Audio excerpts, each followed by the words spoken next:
আসসালামু আলাইকুম প্রিয় বন্ধু, প্রিয় দর্শক, প্রিয় শ্রোতা, নিশ্চয়ই আপনারা আল্লাহর রহমতে ভালো আছেন। তো আজকে যে টপিকটি আপনাদের সামনে নিয়ে হাজির হয়েছি, আপনারা 5 সেকেন্ডের যে সিনটি দেখতে পাচ্ছেন, সেই সিনটি নিয়ে আমি আপনাদের সামনে আজকে কথা বলবো। যারা নতুন বাইক চালানো শিখতে চান তাদের উদ্দেশ্যে আজকের এই ভিডিও। তো আপনারা যারা নতুন সাবস্ক্রাইবার তারা অবশ্যই সাবস্ক্রাইব করবেন আমার চ্যানেলটি, আর যারা পুরান সাবস্ক্রাইবার তারা তাদেরকে অবশ্যই ধন্যবাদ। তো চলুন আমরা ভিডিওর মূল পর্বে চলে যাই। তো বন্ধুরা, কিছু কথা আমি আপনাদেরকে বলি। কিছু কথা হচ্ছে যে আপনারা যে বাইক চালানো শিখবেন বা শিখতে চাচ্ছেন, তো সেক্ষেত্রে আপনাদের কি করণীয়, কার কাছে শিখবেন, কোথায় শিখবেন, কিভাবে শিখবেন, এই সব সম্বন্ধে আমি আজকে টুকিটাকি যতটুকু জানি আমি আপনাদেরকে ততটুকু জানানোর চেষ্টা করব। আপনারা স্ক্রিনে ফলো করুন। স্ক্রিনে ফলো করে দেখতে পারবেন যে এক লোক নিজে বাইক চালানোর চেষ্টা করতেছে। বাইক স্টার্ট দেওয়ার পর গিয়ার দেওয়ার পরেই সে লাফ দিয়ে বাইক সহ পড়ে গিয়ে মাথায় আঘাত লাগলো। মাথায় আঘাত লেগে মাথা ফেটে ওইখানেই সে মারা গেল। এখন কথা হচ্ছে যে এরকম মর্মান্তিক মৃত্যু বা দুর্ঘটনা যেন আপনাদের বেলায় না ঘটে।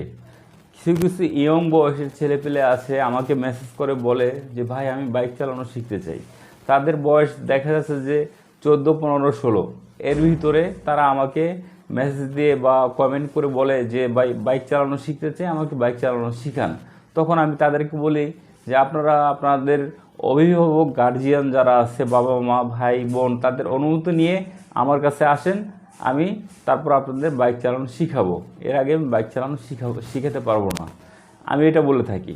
তো যাই হোক, এখন ঘটনা হচ্ছে আপনারা যদি বাইক চালানো শিখতে চান, শিখেন, তাহলে অবশ্যই আমি চাই না যে এরকম দুর্ঘটনার কবলে আপনারা পড়েন।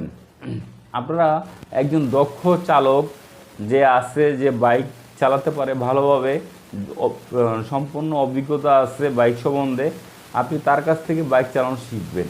এবং কিছু ট্রেনিং সেন্টার আছে, বাইক চালানো শেখানো হয়, আপনি সেখানে গিয়ে বাইক চালানো শিখবেন।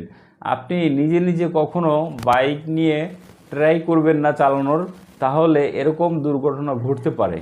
তো আপনাদের উদ্দেশ্যে যে কথাগুলো আমি বলেছি, আপনারা নিশ্চয়ই আমার কথাগুলো অবশ্যই আপনারা বুঝতে পেরেছেন।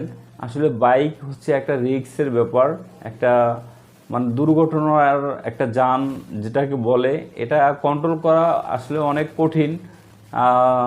সবারই মনে চায় যে আমি বাইক চালাতে যদি পারতাম, শিখতে পারতাম, সবারই মনে চায়। কিন্তু এটা যে একটা ভয়াবহ, কতটুকু যে একটা কি বলবো, ভয়াবহ কাজ, সেটা আসলে বোঝাতে পারবো না।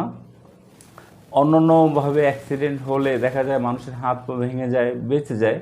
কিন্তু বাইক অ্যাক্সিডেন্ট যদি ওইভাবে হয় ভয়ানকভাবে, তাহলে কিন্তু সেই লোক আর বাঁচে না, মৃত্যু অবশ্যই হয়ে যায় তার। তো আপনারা চেষ্টা করবেন, যারা আপনারা গার্জিয়ান আছেন তাদের উদ্দেশ্যে আপনাদের একটু বলি, আপনাদের ছেলে মেয়ের উপর একটু চোখ রাখবেন, একটু ফলো করবেন। তাদের বন্ধুবান্ধব কার সাথে চলে, কার সাথে আপনার বাইকে ঘোরে, হ্যাঁ, তাদেরকে বাইকে উঠতে দেবেন না। যে বন্ধুরা দেখবেন, আপনারা গার্জিয়ানরা যারা দেখবেন যে আপনার ছেলে কোন বন্ধুর বাইক আছে তার সাথে চলে, তার সাথে চলাফেরা বাদ দিয়ে দিতে বলবেন। কারণ আপনারই সন্তান, আপনার সন্তানরা চলে গেলে আপনিই কাঁদবেন, অন্য কেউ কান্না করবে না, আপনার কষ্ট হবে, অন্য কারো কষ্ট হবে না। তো যাই হোক, কিছু ছেলেপেলে দেখা যায় কি জানেন, রেস খেলতে দেখা যায় এমন দুর্ঘটনা ঘটে, সেই দুর্ঘটনা সারা জীবন কান্না হয়ে দাঁড়ায় একটা পরিবারের। তো আমি আপনাদেরকে রিকোয়েস্ট করব, আর যারা ছোট ভাই আছেন, আপনারা বাইক চালানো শিখতে চান, আপনারা অবশ্যই বাইক চালানো শিখবেন।